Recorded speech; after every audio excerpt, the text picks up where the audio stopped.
আমরা লাইনে থাকি, লাইনে আনার জন্য।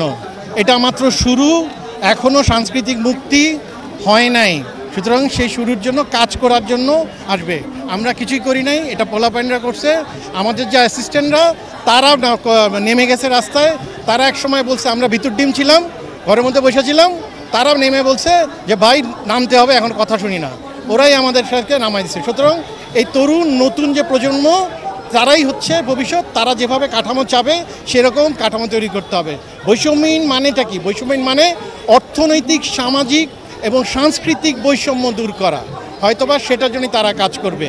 এই যে আমাদের সেলিব্রিটি ব্যাপার স্যাপার, এইসব সিন্ডিকেশন, এগুলা বাদ দিয়ে সবাই যাতে কথা বলতে পারে সেই পরিবেশ তৈরি হবে, সেটার জন্য কাজ করা হবে। এবং সেই কাজ আমরা যতটুকু করব তার চেয়ে বেশি করবে তরুণরা।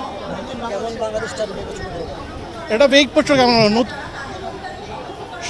নির্ভীক বাংলাদেশ চাই। সবচেয়ে বেশি যেটা ভয় পাইছিলাম, ভিতর ডিম ছিলাম, যেটা আমাদের ভয়টা কাটাই দিছে এই তরুণরা।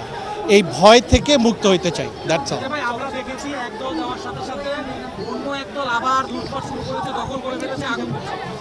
যে কোনো পৃথিবীর যে কোনো অভ্যুত্থানের পরে এই ধরনের ঘটনা ঘটে থাকে। এটা খুব স্বাভাবিক ঘটনা। আমি আশা করি এই নতুন যে সরকার তৈরি হয়েছে, বিপ্লবী সরকার বা ইন্টারিম সরকার, যেই সরকারই নাম দেন না কেন, এরা এটাকে খুব দ্রুত সমাধান করে ফেলবে। বৃষ্টির দিনে আনন্দটা একটু বেশিই জমুক। আর আনন্দ আয়োজন মানেই চাষি সুগন্ধি চিনি গুঁড়া চাল।